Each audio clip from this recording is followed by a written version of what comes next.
ચોટીલાની સત્યજીવન સાર્વજનિક હોસ્પિટલમાં નાયબ કલેક્ટર એચ.ટી. મકવાણાએ દરોડા પાડી સોનોગ્રાફી મશીન સીલ મારવામાં આવ્યું. દરોડા દરમિયાન હોસ્પિટલમાં ગંભીર બેદરકારીઓ સામે આવતા કાર્યવાહી કરી સોનોગ્રાફી મશીન સીલ કર્યું. ચોટીલામાં આવેલ સત્યજીવન સાર્વજનિક હોસ્પિટલમાં આકસ્મિક તપાસ કરતા હોસ્પિટલમાં આવેલ સોનોગ્રાફી મશીન ઉપર કોઈ ક્વોલિફાઈડ ઓપરેટર તેમજ ડોક્ટર હાજર ન મળતા સોનોગ્રાફી મશીન સીલ કરવામાં આવી હતી. ચોટીલાની સત્યજીત સાર્વજનિક હોસ્પિટલમાં નાયબ કલેક્ટર એચ.ટી. મકવાણાએ અચાનક દરોડા પાડી કાર્યવાહી કરી છે.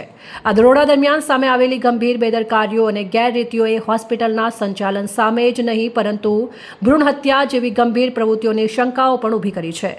નાયબ કલેક્ટર એચ.ટી. મકવાણાની ટીમે હોસ્પિટલની તપાસ કરતા અનેક ચોંકાવનારી વાસ્તવિકતાઓ બહાર આવી હતી, જેમાં ખાસ કરીને સોનોગ્રાફી મશીન સાથે સંકળાયેલી ગેરરીતિઓ સૌથી વધુ ચિંતાજનક છે. હોસ્પિટલ પાસે સોનોગ્રાફી મશીનનું રેન્યુઅલ ન હતું અને આ ઉપરાંત કોઈ ક્વોલિફાઈડ ઓપરેટર તેમજ ડોક્ટર પણ હાજર ન હતા અને દર્દીઓની વિગતો દર્શાવતું ફોર્મ F અધૂરું હતું અને તેના પર ડોક્ટરની સહી પણ ન હતી. સૌથી ગંભીર બાબત એ છે કે સોનોગ્રાફી રૂમમાંથી સીધો દરવાજો ઓપરેશન રૂમમાં ખુલે છે, જે ભ્રૂણ હત્યા જેવી ગેરકાયદેસર પ્રવૃત્તિ થવાની પ્રબળ શંકા ઊભી કરે છે. આ ઉપરાંત હોસ્પિટલમાં સીસીટીવી કેમેરા લગાવવામાં આવ્યા ન હતા અને એક્સપાયરી ડેટવાળી દવાઓ પણ મળી આવી હતી. આ હોસ્પિટલ કોમર્શિયલ ઉપયોગ માટે રહેણાંક મકાનનો દુરુપયોગ કરી રહી હતી અને દર્દીને કોઈ ડોક્ટર દ્વારા રેફર કરવામાં આવેલ હોય તેવા ડોક્ટરના કોઈ પુરાવા પણ રજૂ કરી શકી ન હતી. આ તમામ બાબતો દર્શાવે છે કે હોસ્પિટલ નિયમોનું પાલન કરવામાં સંપૂર્ણપણે નિષ્ફળ રહી છે. આજરોજ અમારી નાયબ કલેક્ટર પ્રાંત ચોટીલાની ટીમ સાથે અમો ચોટીલા ખાતે આવેલ સત્યજીવન સાર્વજનિક હોસ્પિટલ કે જેના માલિક છે રાજેશ ગગા ગોજિયા રહે રાજકોટ દ્વારા ચલાવવામાં આવે છે. આ હોસ્પિટલની અંદર જે એક પોર્ટેબલ સોનોગ્રાફી મશીન પણ રાખવામાં આવેલ છે અને જેમાં સમયાંતરે ડોક્ટર ગૌતમ ગવાણિયા અને ડોક્ટર ભવદીપ ગઢવી જેવા ગાયનેકોલોજીસ્ટ આવી અને સોનોગ્રાફી ચલાવતા હોય અને પરફોર્મ કરતા હોય તેવી હકીકત રેકર્ડ આધારિત સામે આવેલ છે. આ હોસ્પિટલની અંદર જો ગેરરીતિઓ જે અમને મળી આવેલી છે તેની અંદર જે ફોર્મ F જે ભરવામાં આવે છે એ ફોર્મ F ની અંદર છે એ ડોક્ટરના પોતાનું નામ, પોતાના રજિસ્ટ્રેશન નંબર અને જે ગાયનેકોલોજીસ્ટની જે સહી હોવી જોઈએ તે મળી આવેલી નથી.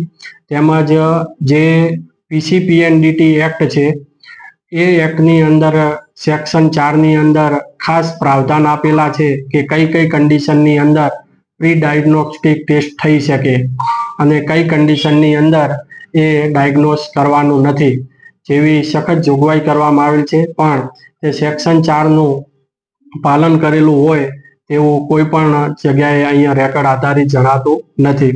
સાથે સાથે ફોર્મ B ની અંદર રિન્યુઅલ અંગેની કોઈ વિગત છે દર્શાવવામાં આવેલી નથી. તેમજ દર્દીની જે વિગતો દર્શાવવામાં આવેલ છે તેમાં ડોક્ટરની કોઈ સહી પણ કરવામાં આવેલ નથી અને જે ડાયગ્નોઝ કરવા માટે એટલે કે સોનોગ્રાફી કરવા માટેનું જે કારણ છે એ ફક્ત ફિટસ વેલ બીઇંગ એટલું જ દર્શાવવામાં આવેલ છે. ખરેખર કઈ સિરિયસ મેટર કે કયા કારણોથી આ સોનોગ્રાફી કરવામાં આવેલ છે તેના કોઈ પુરાવા રજૂ કરવામાં આવેલ નથી.